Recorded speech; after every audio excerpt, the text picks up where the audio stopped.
Magic and the Moonlight.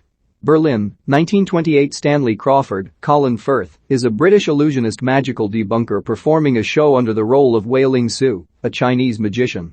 He does such tricks like making an elephant disappear, sawing a woman in half, and entering a sarcophagus and re-emerging in a chair, to the delight of audiences. Backstage, Stanley is rude and snobbish towards his assistants and a fan seeking an autograph. He is approached by his old friend and fellow illusionist Howard Birkin, Simon McBurney. Over a drink, Howard asks Stanley to travel with him to the French Riviera to see a wealthy family that have been enchanted by a young woman claiming to be a medium. Stanley's task is to reveal her as a fraud. He informs his fiancée Olivia, Catherine McCormack, of his trip, as she is also a skeptic. The two friends drive to Côte d'Azur to meet the Catledge family. Stanley first meets Carolyn Catledge, Erica Leerhsen, and her husband George, Jeremy Shamos, who both show concern over Carolyn's brother Bryce, Hamish Linklater, who is smitten with this so-called medium. He is heard practicing serenading her. Stanley and Howard meet Bryce, who expresses his awe of this woman, as she has apparently seen things about himself that she couldn't have known, giving him a more introspective look on himself. This woman, Sophie Baker, Emma Stone, arrives with her mother, Marcia Gay Harden. Upon meeting Stanley, she gets a mental vibration of him being from the Orient, specifically China, and also deduces that he's done business in Germany. Not quite impressed, Stanley admits that he was recently in Berlin on business. Throughout the rest of the afternoon, Stanley displays his sarcasm and skepticism to Sophie and her mother. Mrs. Baker thinks he's obnoxious, and while Sophie agrees, she adds that he's not entirely unappealing. Bryce strums his ukulele and sings to Sophie. He tells her he is very much in love with her and wants to marry her. She neither expresses interest nor disdain for him.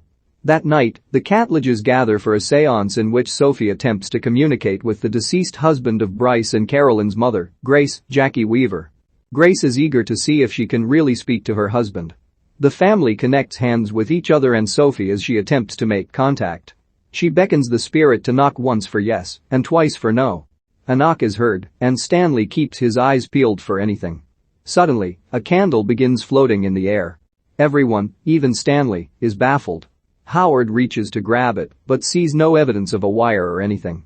Stanley still doesn't believe Sophie has any gift, but she is able to shake him a bit when he mentions his uncle, and she gets another mental vibration of a death by water. Stanley admits to Howard that his uncle drowned a few years back. Later, Sophie mentions seeing Wei Ling Su as a child and enjoying the performance. She knows Stanley is the magician and tells him not to doubt what she can do. It's obvious Sophie has a hold on him as Stanley can barely sleep at night.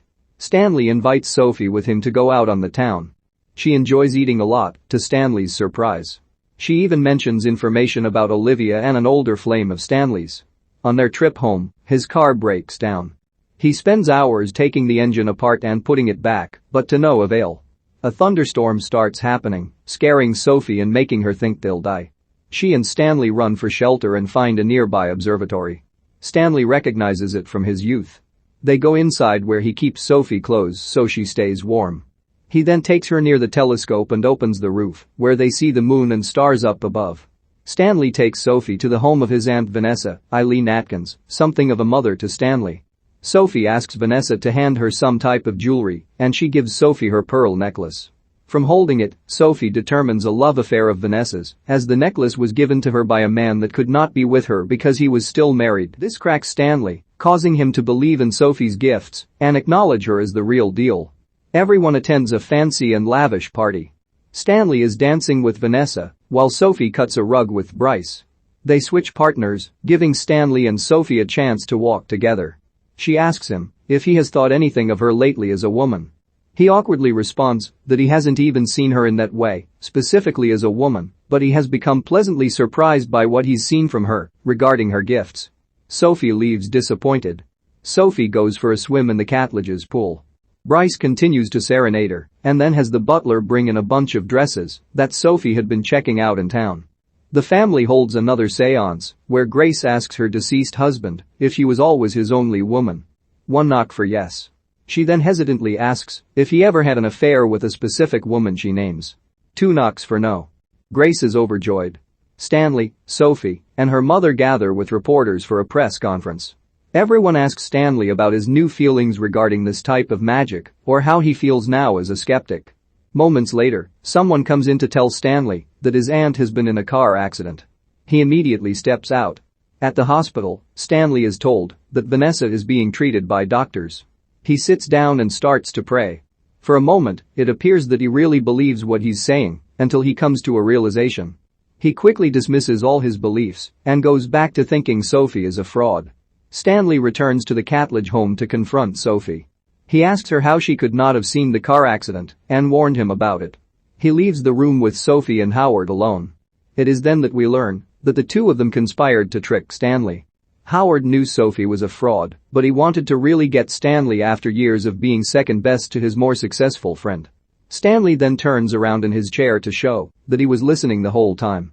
Sophie is ashamed and wants Stanley to forgive her, especially since she knows that his time spent with her has let him believe in new possibilities and have a new lease on life.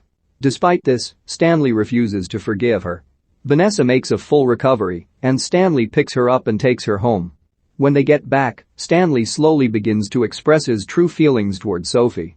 He realizes he doesn't love Olivia as much as he thought, and he has fallen in love with Sophie. Stanley finds Sophie sitting on a swing. By now, she has already accepted Bryce's marriage proposal. Stanley makes an uneasy proposal, saying she should marry him instead. Sophie says he already had his chance, and it's gone. She walks away, while he tries to take the offer off the table. Stanley forgives Howard for trying to trick him. He also mentions that he broke it off with Olivia, who happened to be calm about it, as they both realized they weren't right for each other. Stanley returns to Vanessa's home one more time after being rejected. He sits in the living room talking aloud and expressing his regret over not expressing his love for Sophie earlier. He then hears a knock. He knows Sophie is near. He then asks if she'll marry him. Another knock for yes. Stanley turns around to see Sophie standing in the doorway. He goes up to her and they kiss.